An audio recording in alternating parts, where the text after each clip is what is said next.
Hello, I wanted to go over this week's case study. First of all, we're looking at a 27-year-old female who comes complaining of lower abdominal pain, mild nausea, burning with urination, and later on you find out that she has increased pain with sexual intercourse. She's felt warm, she has a history of prior UTIs, and she's trying to get pregnant. She has allergy to penicillin, and she's got pain of 7 out of 10, which is pretty good, right? So the first thing you want to look at, and the reason I have this included up here is because this is pretty much all the history you're going to know before you walk into a door of a patient. You're going to say that she's 27, she's coming here for increased abdominal pain, and there may be something about nausea. So basically when you go in there, kind of what are you thinking? So you should be thinking something UTI and then something GYN, right? Just from the little bit you know here. With this extra information, your differential diagnosis has to include a urine. Now, a lot of people put urinary tract infection. Let's think about what is urinary tract infection. Normally, when we say UTI, we're talking about cystitis or a lower urinary tract infection, but it can also mean pyelonephritis, right? So it's anything in the urinary tract. So we're really probably not as careful with our words when we're saying that. So some of you put, for instance, UTI and then cystitis, but you needed to really clarify what you meant by UTI. So did you mean pyelonephritis?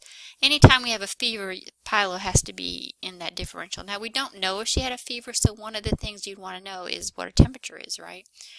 And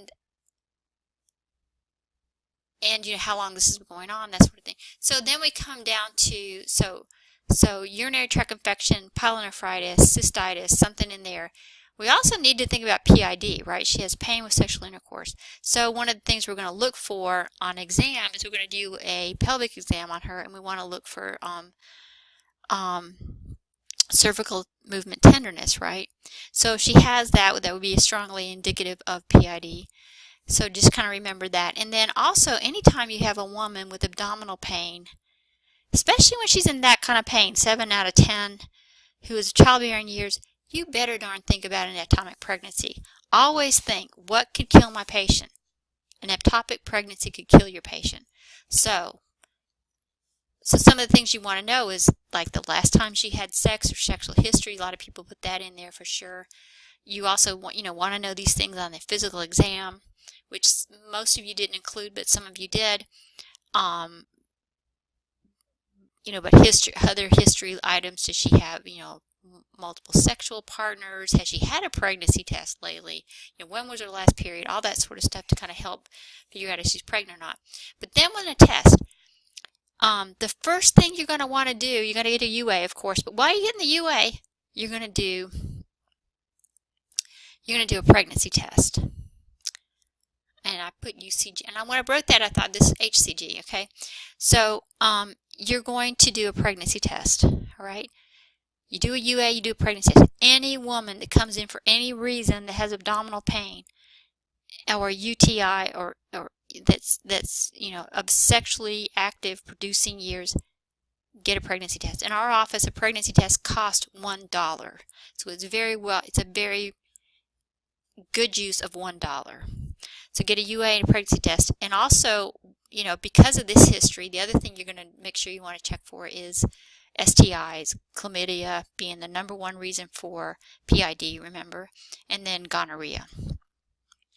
Okay, so you're also, when you're going to do your pelvic exam, you're going to be looking for other signs of some kind of like discharge or that sort of thing as well. So that's some of the things. But those, you had to have a UA, you had to have a pregnancy test, and you had to have HCG. Let me change that right now. You had to think about some sort of STI. Okay. Then, if your pregnancy test is normal or is positive, you're going to get a ultrasound. Now, a vaginal ultrasound to look for ectopic pregnancy. All right. So some people put in their CTs, that sort of thing, and that's why I put that disclaimer. Hierarchy of when you would order things, because you're not going to do a CT on a person with this situation at this moment. Now, if the urine was totally negative, the pregnancy was negative, and you still have this abdominal pain to that extent, you might want to do one at that point, but at this point we're not going to. So then you go down to what's your most likely differential. Of course, UTIs are way more common, and I said that in the tense that we always do. A cystitis is definitely a lot more common than PID or ectopic pregnancy for sure, but you want to rule out the things that are going to kill you. So if you did the pathophysiology on that, that's fine. If you did the pathophysiology on pyelonephritis, that's fine. If you did it on PID, that's fine too, because that's not a bad thing. Now, someone had an article in there talking about a lap, doing a lap on a person with PID, and I went back and looked at the article because I was like, there's no way. But the article actually did mention that it's a possibility. I wouldn't have thought so. I guess it depends how sick the person else is and what else is going on, or how clear your diagnosis is and that sort of thing. So the article was that you could do that, but it usually wasn't done. It's usually treated more clinical. So there were some interesting things there that I learned as well. Now, as far as culture, normally on a sexually active woman who has a history of UTIs, and you do a UA and you see positive nitrates, you're just going to treat her for the UTI. You're not necessarily going to do a culture. Is it wrong to do a culture? No, but it's probably not necessary. However, if you have a child, a pregnant woman, a postmenopausal woman, a male with a UTI, so basically anybody but a sexually active young female, you've got to get a culture. Okay? In children, we do worry about reflux. So if they have a positive culture with anything, pretty much these are guidelines that most people stick with anything besides E. coli on the first culture, on a male child first culture, regardless of what it is, you are going to get a VCUG looking for reflux, okay? Now, because you can have like some ureter issues that allow reflux, and sometimes those have to be surgically repaired, sometimes they grow into them, that sort of thing. But the reason that, and let me just kind of show you what that would look like. So normally you have the ureters coming down here to the bladder, right? So sometimes when you have like reflux, you'll have this ureter actually kind of has a little lag in it or something like that coming down to the bladder, and you'll get some like pooling of urine in here, and this can cause increased chance for UTI. It'll cause pyelonephritis and can cause kidney damage over a long run. So sometimes they actually have to come in here and just kind of pull it out, and they label these by degrees and that sort of thing. Okay, that's probably not quite right. It's kind of more straight down, but anyhow, close enough.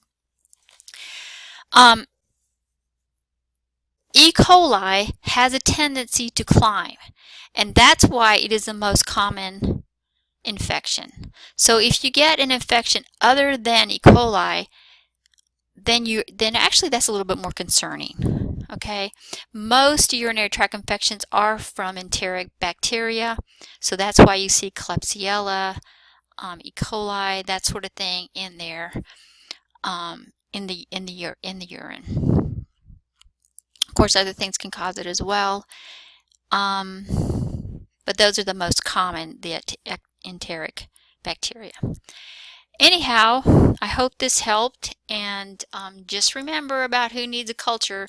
I get people from urgent cares all the time, children, that they're treating for UTIs that are not. They didn't do a culture.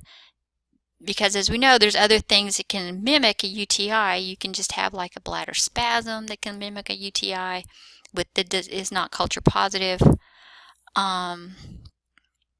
Sometimes you can just have a little external irritation, like some skin breakdown, and it'll cause pain when they urinate, and it's really more like a contact dermatitis type situation that's causing pain without really being a UTI. So it is important to get the culture if you're at all worried. Also, the other reason, I almost forgot about this, that you want to get a pregnancy test in a woman with a UTI that's sexually active, besides just the fact that you want to check for ectopic, which may or may not be the case. So let's say you got this, the culture is positive, she's pregnant, but it's not ectopic. It's going to change your treatment choice. Okay, you haven't taken pharmacology yet, but are you going to give Bactrim to a newly pregnant woman? No. Okay, anyways, I hope this helped.